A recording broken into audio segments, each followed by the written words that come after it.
एक छोटा सा रोड साइड स्टैंड, गांव के कुछ गरीब लोग और बहुत सारी उम्मीदें। A roadside stand Robert Frost के द्वारा लिखी गई एक बहुत ही इमोशनल पोएम है और इसी पोएम की इंपॉर्टेंट थीम्स को आज हम डिस्कस करने वाले हैं। इस पोएम की सबसे इम्पोर्टेंट थीम है रूरल पॉवर्टी और इकोनॉमिक इनइक्वालिटी, मतलब गांव की गरीबी और आर्थिक असमानता।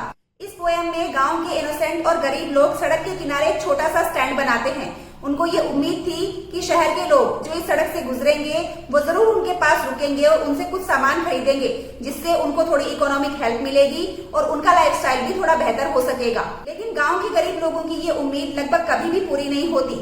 शहर के लोग तेजी से अपनी गाड़ियों की रफ्तार बढ़ा के यहाँ से आगे निकल जाते हैं। वो यहाँ पर बिल्कुल नहीं रुकते और अगर कभी बाई चांस यहाँ पे रुकते हैं तो सिर्फ डायरेक्शन पूछने के लिए या अपनी गाड़ियों को मोड़ने के लिए। उन्हें गांव के लोगों के दुख दर्द और तकलीफों से कुछ लेना देना नहीं होता। और यहीं से इस पोएम का दूसरा इम्पोर्टेंट थीम स्टार्ट होता है, जो है रिच पुअर डिवाइडेशन, मतलब अमीर और गरीब में भेदभाव। रॉबर्ट फ्रॉस्ट हमें दिखाते हैं कि अमीर और गरीब लोगों में सिर्फ पैसे का ही नहीं बल्कि इमोशंस, सेंसिटिविटी और फीलिंग्स का भी बहुत बड़ा डिफरेंस है। शहर के लोग शहरों में अपनी जिंदगी आराम से जीते हैं। उन्हें गांव के लोगों की तकलीफों, दुख दर्द और परेशानियों का कोई एहसास नहीं होता, उनसे कोई मतलब नहीं होता। यहाँ रॉबर्ट फ्रॉस्ट का कहने का ये मतलब है कि अमीर लोगों के मन में गरीबों के लिए कोई दया और सहानुभूति नहीं होती।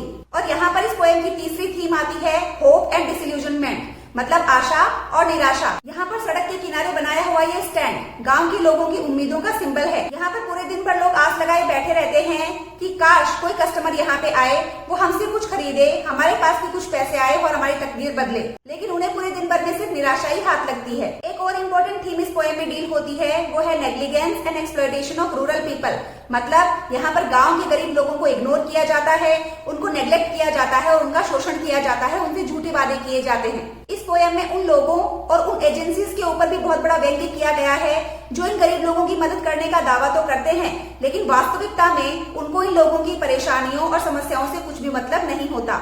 ये लोग असल में गांव के गरीब लोगों की तकलीफों को समझते ही नहीं हैं और गांव के लोगों के आखिर में निराशा और झूठे वादे ही हाथ लगते हैं, जिनसे उनकी जिंदगी में कोई भी बड़ा बदलाव नहीं आता। इस पोएम के थ्रू रॉबर्ट फ्रॉस्ट हमें ये समझाना चाहते हैं कि डेवलपमेंट का मतलब सिर्फ शहर और शहर के लोगों का विकास करना नहीं है। जब तक गांव के लोगों का विकास नहीं होगा, उन्हें समान अवसर नहीं मिलेंगे, तब तक ये भेदभाव बना रहेगा और तब तक हमारे समाज का विकास अधूरा रहेगा। इस पोएम को पूरा पढ़ने के लिए अभी जाइए और सब्सक्राइब करिए हमारे चैनल को, जिसका नाम है the literature room by Sonu.